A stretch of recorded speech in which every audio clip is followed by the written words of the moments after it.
fucking great, wasn't it? Matt Lenihan, Boxing Social in association with Empire Fight Store and Our Kings, Eddie Hearn. What have we just witnessed? Absolute madness from Tiafimo 3.0 to Oscar coming across to Bill Haney to Ryan and Devin. Must be good to kind of just, I suppose, be a bit of a fan this week. Yeah, I mean, I'm just in the middle doing our job.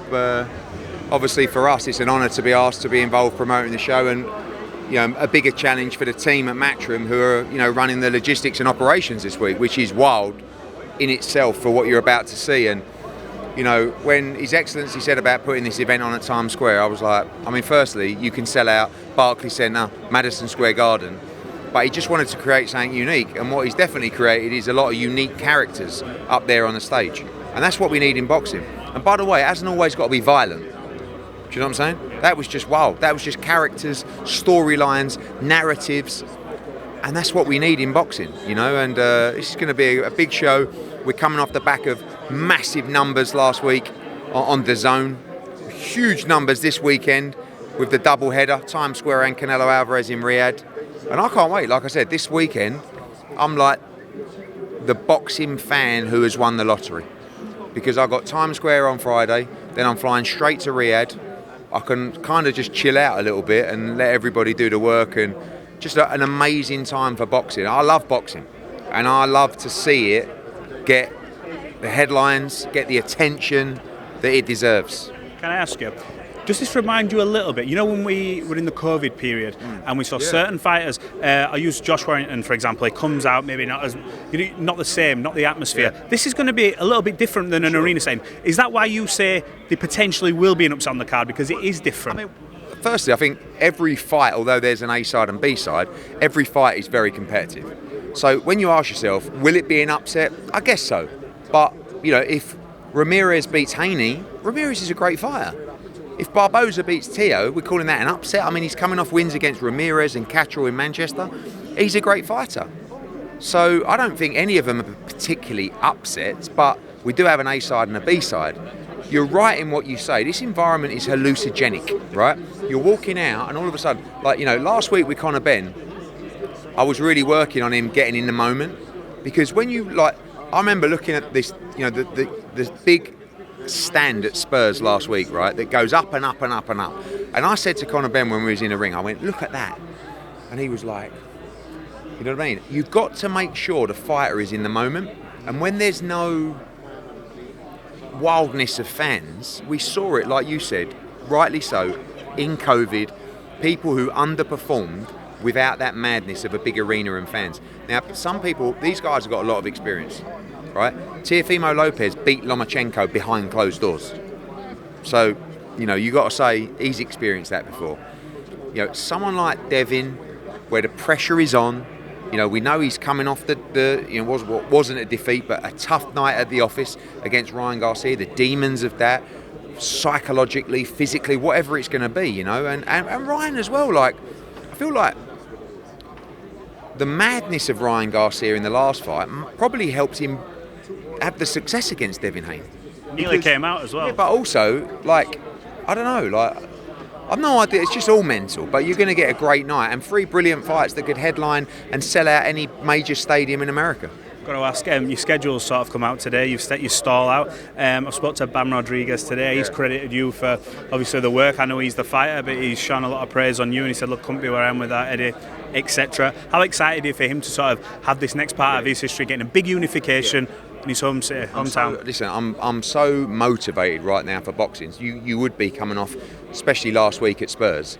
But we really wanted to put our flag in the sand in the US market. And we did that with Boots against Stanionis, and we're backing that up with Hitchins against Kambosos and Bam against Cafu, which, by the way, is one of, I think, the best fight in the division.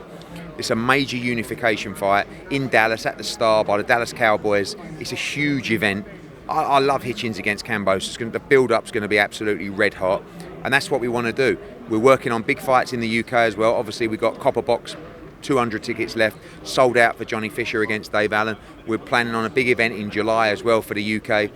We are aggressively and actively pushing the sport with Riyadh season, with Ring magazines, but standalone Matchroom events on DAZN. And I think that US schedule today really showed that.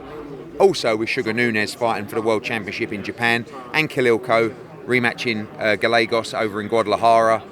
We're everywhere.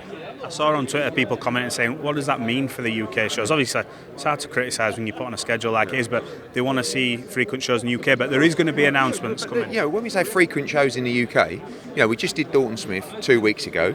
We just did Benn Eubank last week. We got sold out at the Copper Box, Dave Allen against Johnny Fisher in 2 weeks' time. Then we move into our schedule for June 21st. Shabazz Masood against McGrail. Yafai against Rodriguez, Conor Walker against Liam Taylor, Pat Brown. It's a massive show in Birmingham, and we're about to announce a really big fight in July. So I feel like we're covering all bases. We do need to lock in that big fight. We've got Paddy Donovan against Crocker that we're negotiating for August as well. Like we're locked in. But I was really pleased with that US announcement today, because coming off the success of the Boots fight, like I said, it's flag in the sand time in the US market, and we are leading the way. 100%. I want to ask you a few more things just before we go. We spoke on Chris Eubank, Conor Benn yesterday and the rematch, etc. What do you make of the talk of British Boxing Board of Controller looking into the way Eubank made his weight cut? I read that, and we've not spoken to Robert Smith, but is that almost like after the horse has bolted kind of thing? Right. I'm going to say something now, and it won't get me into trouble, but the reality is, the reality is that British Boxing Board of Control want fighters to make weight in a way that is actually not possible. Like, it's just not common sense. I got fined many years ago because I said that my old man got in a sauna with Lee Purdy, right, when he was making weight. And they called me in and said, you said he was in, fighters can't use saunas to make weight. Like, there has to be some kind of common sense and realism about how fighters make weight.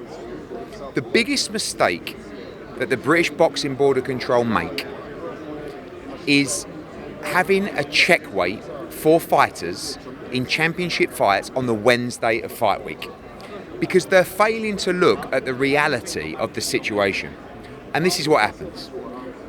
On Wednesday of fight week, and this is what happens to international fighters in Riyadh, because the board run the events. By the way, shout out to the British Boxing Board of Control. For me, the best commission in the world, right? Doesn't mean we can't talk about ways to improve. This is not a shot at the board.